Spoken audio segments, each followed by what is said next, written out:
ఉన్న బంగారాన్ని విడిపించి ఆ రోజు ఆన్లైన్ రేటుకే మేము కొంటాం. Sharma gold company. నమస్కారం శ్రీ ఆచార్య నందకృష్ణ స్వామి గారు. నమస్కారం. మనీ మంత్ర ఈ సబ్జెక్ట్ ఎప్పుడైతే స్టార్ట్ అయిందో అండి, ఇనీషియల్ టైంలో మీరు నేను స్టార్ట్ చేసినప్పుడు ఈ సబ్జెక్ట్లో ఇంత డెప్త్ ఉందా అనేటువంటి విషయం ఒక 10-15 వీడియోల తర్వాత నాకు క్లారిటీ వచ్చేసింది. ఫస్ట్ మనం 2-3 వీడియోస్ చేసిన తర్వాత బాగుంది, కంటెంట్ బాగా వెళ్తుంది అనుకున్నాను. కానీ దాని తర్వాత అందులో తెలియకుండానే ఒక మోటివేషను, ఒక డిసిప్లిన్ అన్నీ ఉండటం జరిగింది. చాలామంది పాజిటివ్ ఫీడ్బ్యాక్ కూడా స్టిల్ మనం ఇన్ని వీడియోస్ చేసాము అని అంటే only because of audience they received very well and వాళ్ళలో కూడా పాజిటివ్ యాటిట్యూడ్ పెరిగింది. వాళ్ళు కూడా రిజల్ట్ చూశారు కాబట్టి ప్లాట్ఫామ్లో we are happy.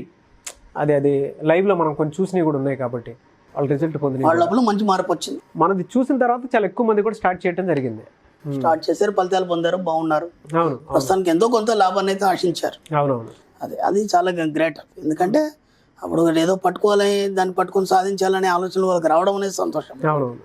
So people are still కొంతమంది ఇంకా ప్రయత్నాలు చేస్తూనే ఉన్నారు. సో మీరు కూడా ఎప్పటికప్పుడు కొత్త వాళ్ళని ఎంకరేజ్ చేస్తూనే ఉంటారు. సబ్జెక్ట్ ఇలా చెప్పేవాళ్ళు కూడా రావాలి, ఉండాలి అని చెప్పేసి బ్లెస్ చేస్తూ ఉంటారు.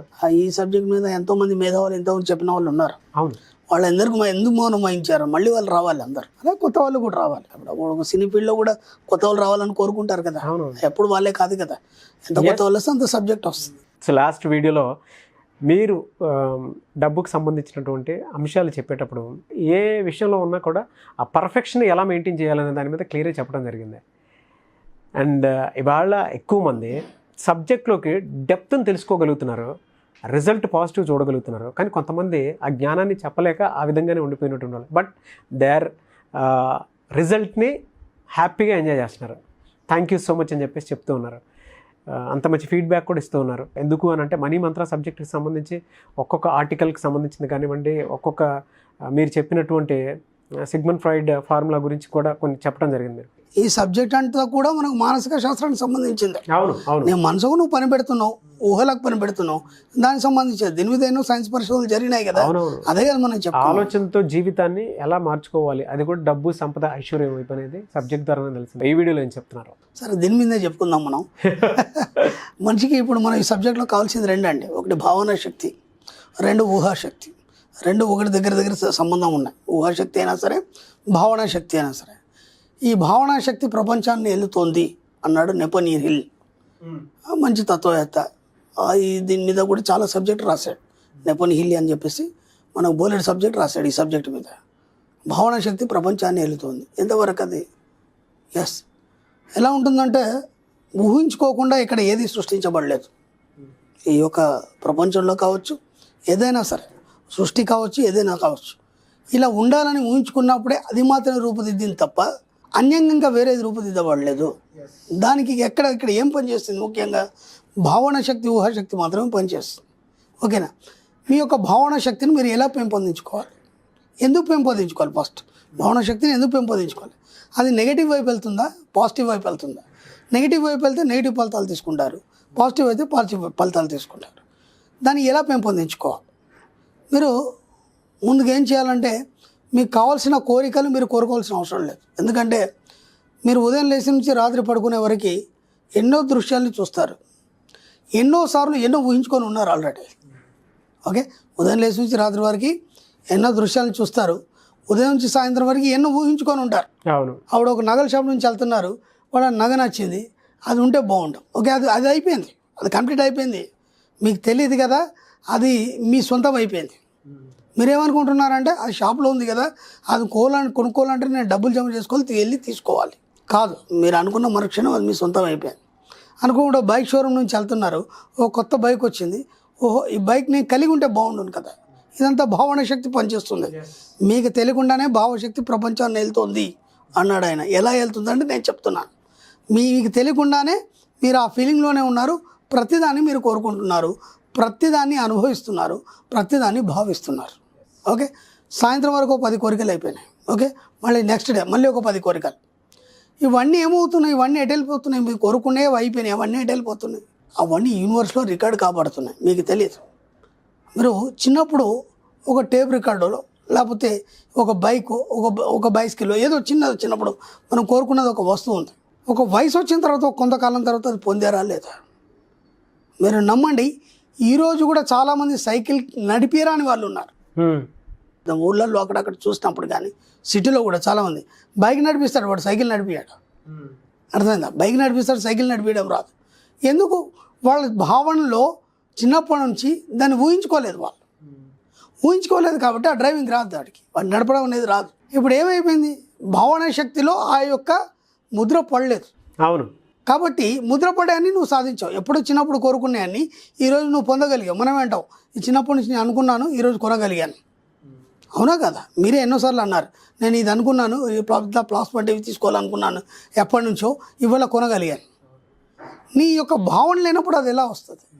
కాబట్టి ప్రతి దగ్గర మీ యొక్క ఊహలు కానీ భావనలు కానీ పనిచేసినప్పుడు మాత్రమే అది మీరు పొందగలుగుతారు. ఎలా పొందగలుగుతారు? మీరు ఎప్పుడైతే భావన చేశారో, ఎప్పుడైతే ఊహ చేశారో, అప్పుడే వస్తువు రూపొందించడం అనేది జరుగుతుంది. మీకోసం అక్కడ తయారు చేయడం అని జరుగుతుంది. ఆ విషయంలో తయారు చేయడం అని జరుగుతుంది.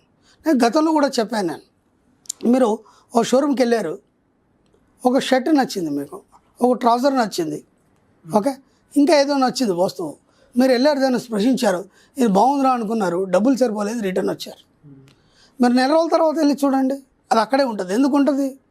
మీ యొక్క ఫీలింగ్స్ దాని మీద ఎప్పుడైతే స్పందింపజేశారో అది మీతో కనెక్ట్ అయి ఉంటుంది అనమాట. మీ యొక్క ఫీలింగ్స్తో అది కనెక్ట్ అయి ఉంటుంది.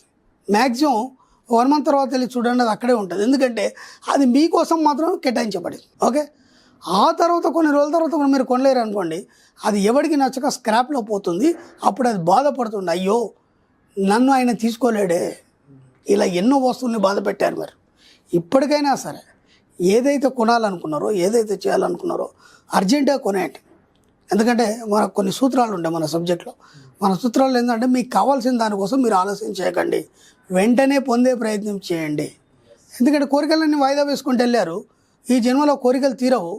కోరికలు తీరడానికి ఇంకో జన్మ ఎత్తాలి. ఎందుకంటే కామి కానివాడు మోక్ష కామిగాడు మనకు చెప్పబడింది. అంటే నీ కోరికలను తీర్చుకుంటే మోక్షం ఇవ్వబడుతుంది అని దాని అర్థం. కాబట్టి కోరికలు తీర్చుకున్నప్పుడు ఏమవుతుంది? అవి తీర్చుకోవడానికి ఇంకో జన్మ ఎత్తాల్సి వస్తుంది. అంటే నీకు భావనలో, భావన శక్తిలో నువ్వు ఏదైతే ప్రగాఢంగా విశ్వసించలేదో అది నీ దగ్గరికి రాదు. రానప్పుడు ఏమైపోతుంది? ఆ కోరిక అలాగే మిగిలిపోతుంది. దానివల్ల ఆ కోరిక తీర్చుకోవడానికి ఇంకో జన్మ ఎత్తాల్సి వస్తుంది. ఇక్కడ చిన్న పాయింట్, భావన శక్తి, ఊహాశక్తి, ఈ రెండిటి మీద నీ యొక్క జీవితం అనేది తరతరాలు మళ్ళీ జీవితాలు కూడా దీని మీద ఆధారపడి ఉన్నాయి. కాబట్టి ఎంత వీలైతే అంత మీరు భావన చేయండి. మీకు కావాల్సిన వస్తువుల్ని మీరే సృష్టించుకోండి. మీరు సృష్టించుకున్నవి మాత్రమే మీరు పొందగలుగుతారు. అర్థమైందా? మీరు సృష్టించుకోకుండా ఏది జరగదు. ఇప్పుడు ఈ స్టూడియో ఉంది, దీనికి ఒక ఆర్కిటెక్చర్ ఉన్నాడు, నాకు ఇలా స్టూడియో కావాలని మీరు ఊహించారు, దానికి రూపం ఆయన ఇచ్చాడు. అవును. ఏదైనా కావచ్చు. ఒక బైక్ ఉంది, దానికి ఎంతోమంది ఇంజనీర్స్ ఉంటారు, వాళ్ళ ఊహ యొక్క రూపమే కదా అది. లేకపోతే ఎలా వస్తుంది? ప్రతిదీ కూడా పాయింట్ ఎంతోమంది ఇంజనీర్స్ కలిసి దాన్ని తయారు చేస్తారు. దాని వెనకాల ఎంత ఆలోచన ఉంటుందంటే, అప్పుడు మనం హ్యాండిల్ పట్టుకుంటాము, హ్యాండిల్ పట్టుకుని చివరిలో చిన్న బొడిపే ఉంటుంది దానికి, క్లచ్కి. అది ఎందుకు పెట్టాడని నేను ఎన్నోసార్లు ఆలోచించాను. అది మనం ఏమనుకుంటామంటే చేయి గ్రిప్ ఊడిపోకుండా పెట్టామని అనుకుంటాం. దానికి ఒక దగ్గర ఇచ్చారు, టిక్టాక్లో ఏదో పేపర్లో ఇచ్చాడు, ప్రతిదాన్ని ఇంజనీర్లు వాళ్ళు ఆలోచన ద్వారా తయారు చేయబడుతుంది అని చెప్పేసి. ఇక్కడ ఎందుకు ఇచ్చాడంటే, అది ఎప్పుడైనా యాక్సిడెంట్ అయినప్పుడు మీరు చూడండి, మ్యాక్సిమం ఆ క్లచ్ చివరనే విరిగింది ఉంటుంది మనకి. అవును. చాలా బైక్లకు కానీ దేనికి కానీ. ఎందుకంటే ఆ యాక్సిడెంట్ ఫోర్స్ అనేది ఆ విరగడం వెళ్ళిపోద్దంట. ఒకవేళ కనుక అది విరిగిపోకపోతే ఆ ఫోర్స్ అంతా బైక్ మీద పడి మనకు ఎక్కువ డ్యామేజ్ జరుగుతుంది. అవును. అంటే ఎంత సృజనాత్మకంగా వాళ్ళు భావన శక్తిని ఉపయోగిస్తే ఇంత సేఫ్గా మనం పోగలుగుతున్నాం. అది భావన శక్తికి ఉన్నటువంటి శక్తి. వెరీ గుడ్ ఎగ్జాంపుల్ అండి. భావన శక్తి ద్వారానే మనం ఏదైనా సాధించగలుగుతాం. కాబట్టి ఎంత వీలైతే అంత భావన శక్తిని, ఊహాశక్తిని ఉపయోగించి చాలా ఉన్నతంగా, ఐశ్వర్యంగా మీరు ప్రయత్నం చేయండి. Sure sir. థ్యాంక్ యూ అండి. Thank you so much Shri Acharya Anantakrishna Swami గారు. Thank you.